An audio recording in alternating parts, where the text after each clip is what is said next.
Assalamualaikum warahmatullahi wabarakatuh. Halo guys, perkenalkan nama saya Aisyah Rahma Setiawati.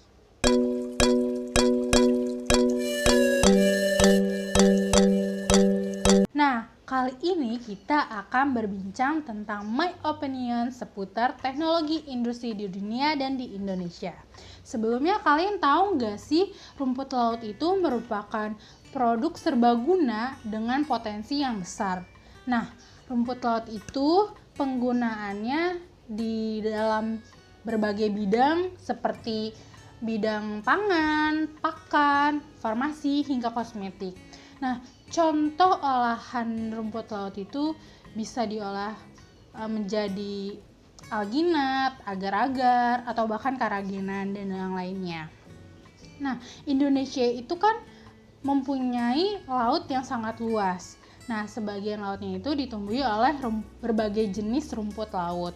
Nah, tetapi ada jenis rumput laut yang tumbuhnya itu lebih cepat, seperti rumput laut Echomachotoni dan Capacius alvarezi.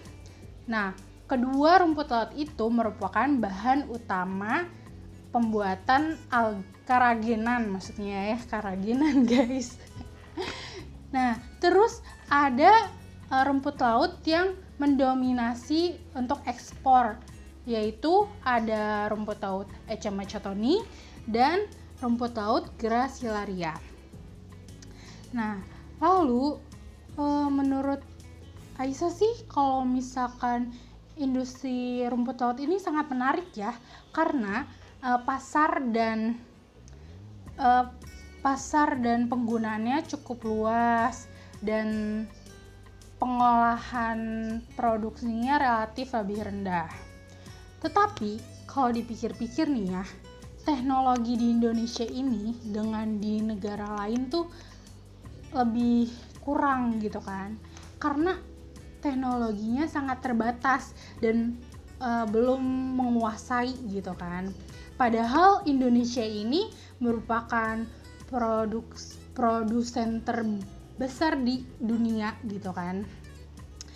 Ya, karena di Indonesia ini menjual rumput lautnya itu dalam bentuk gelondongan atau dalam bentuk bahan pangan kering, sehingga harganya tuh lebih rendah gitu. Beda dengan di negara Filipina atau enggak Cina.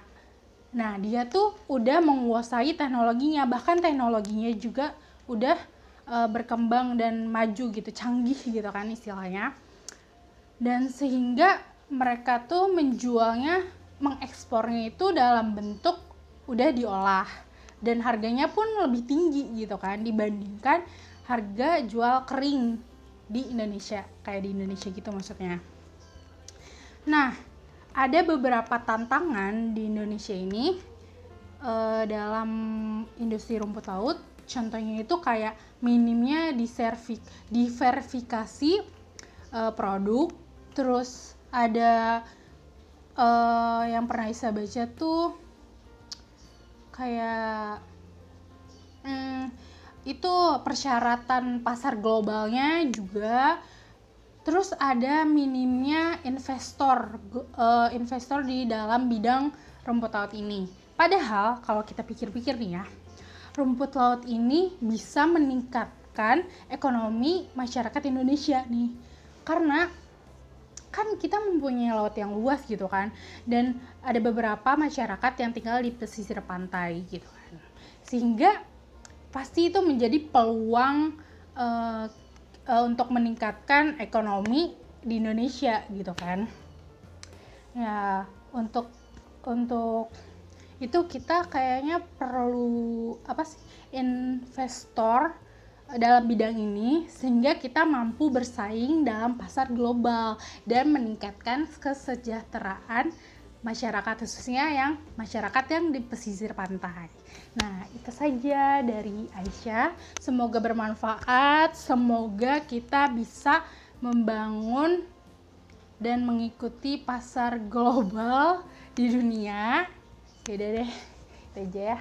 Terima kasih. Wassalamualaikum warahmatullahi wabarakatuh. Bye-bye.